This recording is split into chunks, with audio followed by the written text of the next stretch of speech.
जल प्रवाह पावितस्थले कलेवलम्ब्य लम्बितां भुजङ्गतुङ्गमालिकां टमड्डमड्डमड्डमन्निनादवड्डमर्वयं चकार चण्डताण्डवं तनोतु नः शिवः शिवम्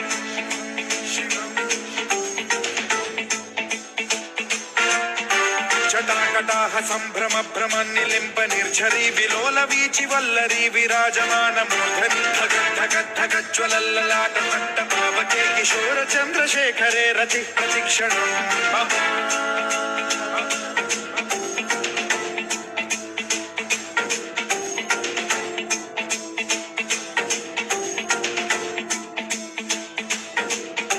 धराधरेन्द्र नन्दिनी विलास बन्धु बन्धुरस्फुरद्दिगन्त सन्तति प्रमोदमान मानसे कृपा कटाक्ष धोरणी निरुद्ध दुर्धरापदि क्वचित् दिगम्बरे मनो विनोदमेतु वस्तुनि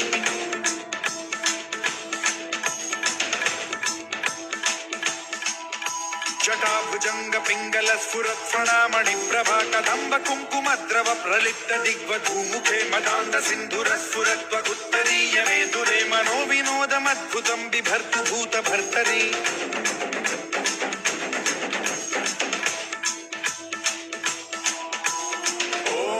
ॐ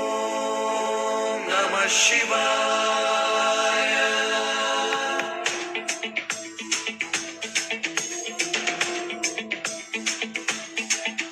सदा शिवं भजाम्यहं सदा शिवं भजाम्यहम् ॐ नमः शिवाय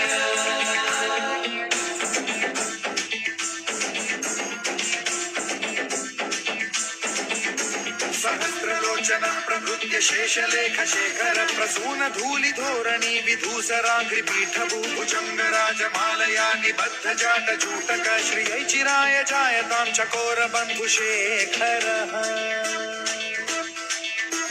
ललाट चत्वरज्ज्वल धनञ्जय स्फुलिङ्गभामि पीत पञ्चसायकं नमन्निलिम्पनायकं सुधामयूखलेखया विराजमान शेखरं महाकपालि सम्पदे शिरोजटालमस्तु नः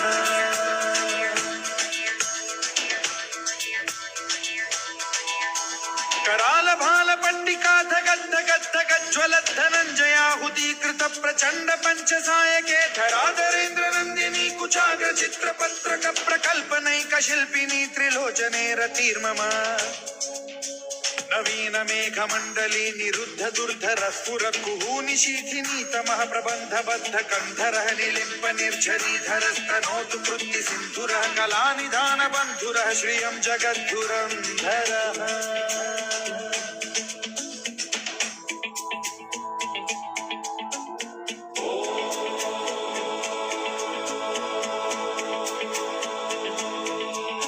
प्रफुल्ल नील पंकज प्रपंच कालिम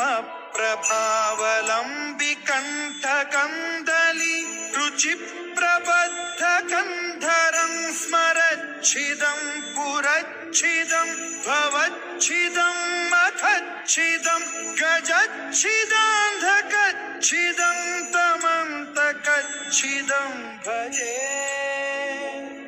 अखर्व सर्व मंगला कला कदम्ब मंजरी रस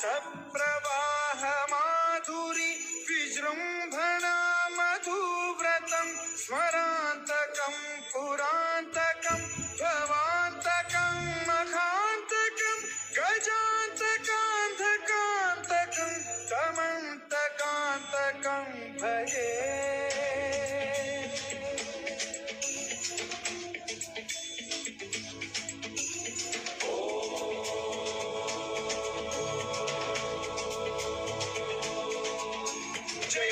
प्रविभ्रम भ्रमद्भुजङ्गमश्वसद्विनिर्गमत्क्रम स्फुरत् कराल भाल हव्यवाद्धिमिद्धिमिद्धिमिध्वनन् मृदङ्ग तुङ्ग मङ्गलध्वनिक्रम प्रवर्तित प्रचण्ड ताण्डवः शिवा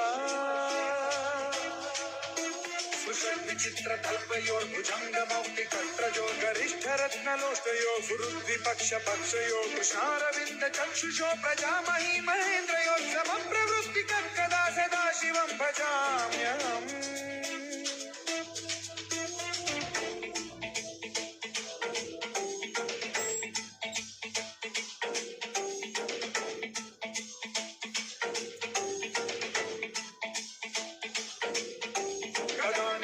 निर्झरी निकुञ्जकोटरे वसन्ति मुक्तदुर्मतिः सदा शिरस्थमञ्जलिं वहन्ति मुक्तलोललोचनो ललाम बाललग्नकलशिवेति मन्त्रमुच्चरन् कदा सुखी भवाम्यहम्